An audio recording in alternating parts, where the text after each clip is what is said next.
Olá pessoal, tudo bem? Como é que vocês estão? Saudade, viu? Como é que estão aí na quarentena? Se protegendo? Momento tenso, né, pessoal? Momento muito múltiplo que pode acontecer, né? Espero que passe logo também e a gente possa presencialmente compartilhar as aulas. Por enquanto a gente vai aqui seguir com a geografia física. Nós vamos para a aula 8.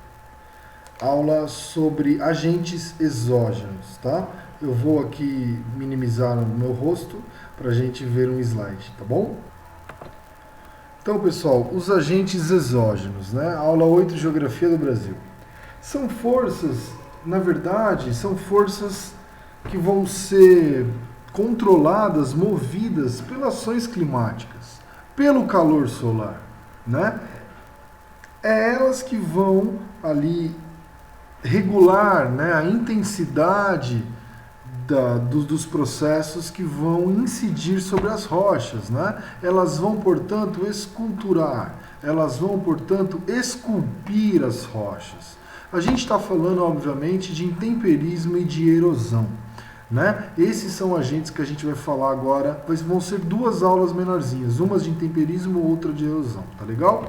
Então, a intensidade, né, e o tipo de ataque que essas rochas vão sofrer está relacionada intimamente com os fatores climáticos, com a latitude, com a altitude, né?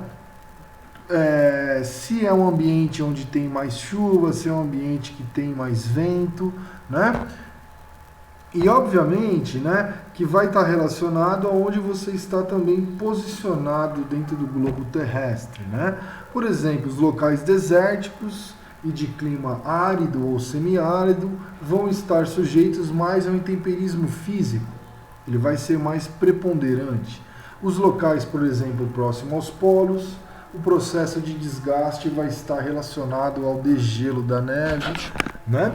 E aí, professor Aziz tem essa frase que eu achei interessante, né? As formas do relevo terrestre podem ser vistas como uma vasta peça de escultura cujo escultor é a atmosfera com seus diversos tipos climáticos e o subsolo é sua matéria-prima. Muito interessante, né? Então, ao falar aqui dos agentes exógenos, né, a gente vai começar a falar de intemperismo, que nada mais é do que esses conjuntos de alterações que vão ali alterar as rochas química e fisicamente, a ação mecânica também, né? Então, o intemperismo, também conhecido como meteorização, eu gostaria que vocês pensassem que é o processo ali de formação do sedimento. E a erosão, eu gostaria que vocês ficassem com o processo de transporte. Obviamente que a erosão também, ela vai desgastar, ela vai esculpir também, mas fica com o transporte, tá certo? E o último processo é a deposição. É o destino final do sedimento, ou seja, as partes mais baixas do relevo que vão receber ali os sedimentos. As bacias sedimentares estarão sempre em locais mais baixos, né? O intemperismo nós temos o físico e o químico, né? Lembrando que o intemperismo químico está mais ali relacionado em lugares onde nós temos menor incidência de chuvas, e o intemperismo químico nós temos que o Fidel veio aqui me dar um beijo. O intemperismo químico ele prevalece em lugares onde eu tenho maior incidência de chuvas, né? A erosão, nós temos aqui erosão pluvial, fluvial, eólica, glacial e antrópica, que é a ação do ser humano. E os processos de deposição, a gente vai ver nas próximas aulas sobre rochas, né? É onde ocorre o processo de litificação, transformação dos sedimentos, daqueles pozinhos em rochas, o processo diagenético. Então, só aqui uma figura para ilustrar, né, uma meteorização em temperismo em lugares mais elevados ou em lugares, né, qualquer lugar que seja pode sofrer uma meteorização, obviamente. A erosão, que é o transporte, e depois aqui a sedimentação. Só uma figura aí para ajudar, né? Falando sobre os tipos de intemperismo, falando sobre o físico, que é onde ali as rochas vão ser fragmentadas, as rochas vão ser fraturadas, ou seja, o transporte ali, o transporte não, vai ser a ação mecânica de rachar, de quebrar as rochas, né? A desagregação. Em lugares, prevalece obviamente em lugares onde as chuvas não são muito frequentes. Aqui nós temos a foto de uma rocha que sofreu expansão dos minerais que constituem a rocha em momentos mais quentes do dia e depois de noite sofre a contração. A expansão e contração térmica, milhões e milhões de anos, racha a rocha, depois vem o processo erosivo, que é a erosão eólica, que vai levar esse pozinho, essa areia para outros lugares. O intemperismo físico também aqui manifestado através do congelamento e descongelamento da neve, que ela penetra nas rochas, abrindo fissuras, depois expande com o gelo, né, a formação molecular do gelo é maior, ela expande a rocha, e também alívio de pressão, né, causada por processos endógenos que fazem essas rochas saírem, né, e aí ela expande e acaba também rachando.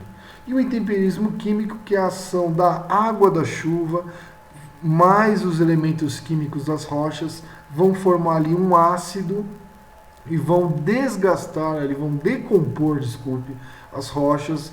Quais são os processos de reações que vão acontecer? Oxidação e a hidrólise e também a hidratação.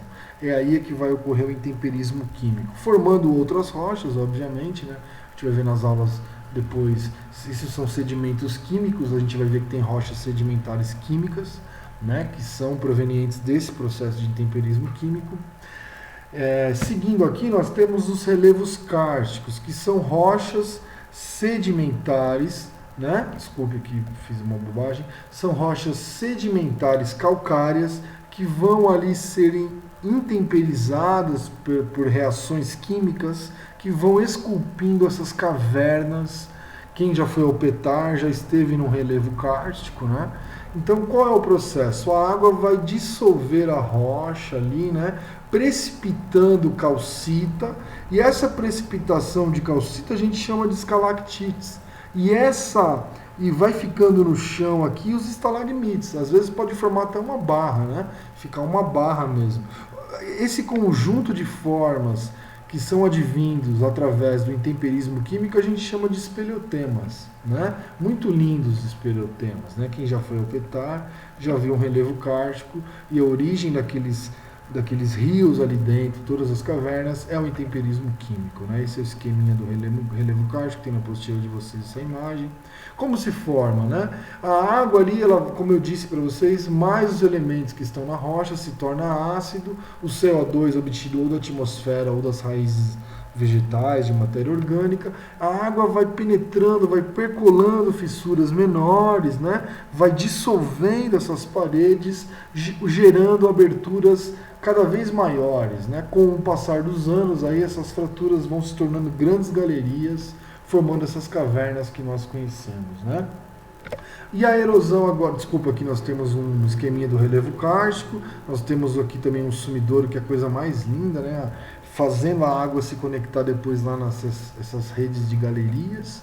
O intemperismo biológico, que tem a ver com a desagregação da rocha através das raízes, que vão ali fragmentando, que vão rachando as rochas, e o processo erosivo depois se encarrega de transportar esses sedimentos. Beleza, então, pessoal, nos vemos então na próxima aulinha sobre rochas. Vamos seguindo estudando. Força para nós. Forte abraço e beijos no coração.